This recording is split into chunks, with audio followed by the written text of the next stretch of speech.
Hi everybody, I'm an 8th grade Girl Scout in Sammamish, Washington. This video is part of my community service project called Light It Up to earn my Silver Award. The goal of Light It Up is to make biking to school safer for my peers. The immediate results of Light It Up are that the streets will be made safer for everyone, as bicycle riders will be more visible and bicyclists will be able to see the road and obstacles more clearly, making the roads safer for them.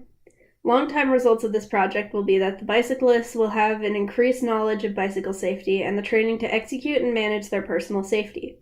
Light It Up will also empower them and give them confidence when they're actually out there on the road, now and for years to come.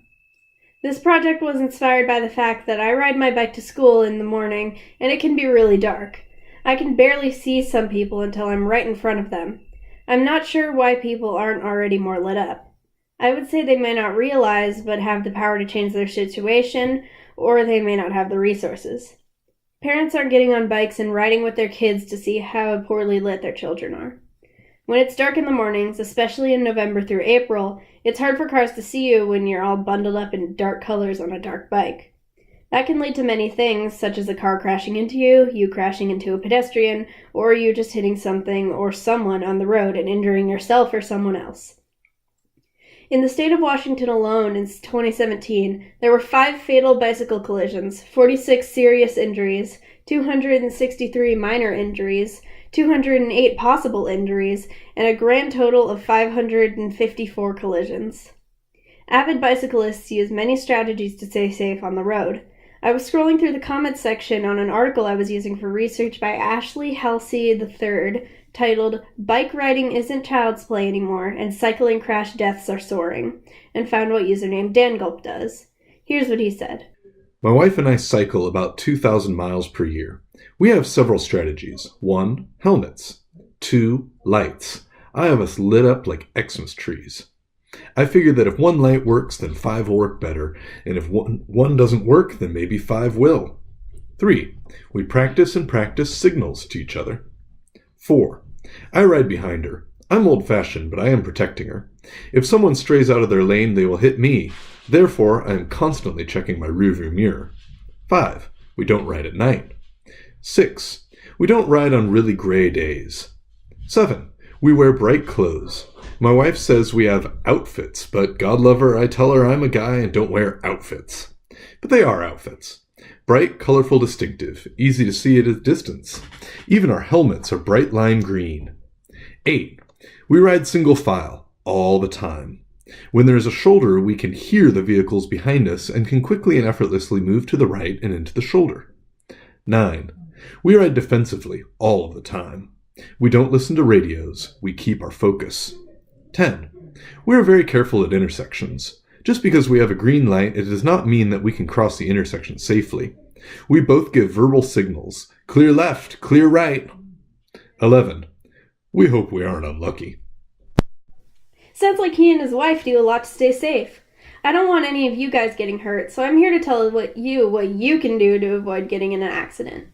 Step 1. Lights. There are a bunch of lights out there that you can try, but I recommend the Cycle Torch Night Owl USB rechargeable bike light set. It's a front light and a back light, or a headlight and a tail light. It's super bright, easy to install, rechargeable, and affordable. Step 2. Once you've chosen your lights and reflectors and figured out how to use them, you have to attach them to your bike.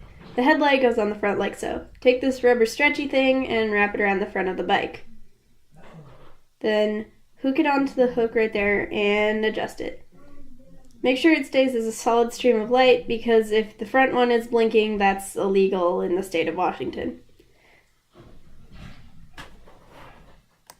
The tail light works pretty much the same way, but it goes on the back. These guys last for a while before you have to take them off your bike and charge them with the USB cable it comes with. The wheel lights are a little different. These ones are battery powered, so when the battery runs out, you have to replace them.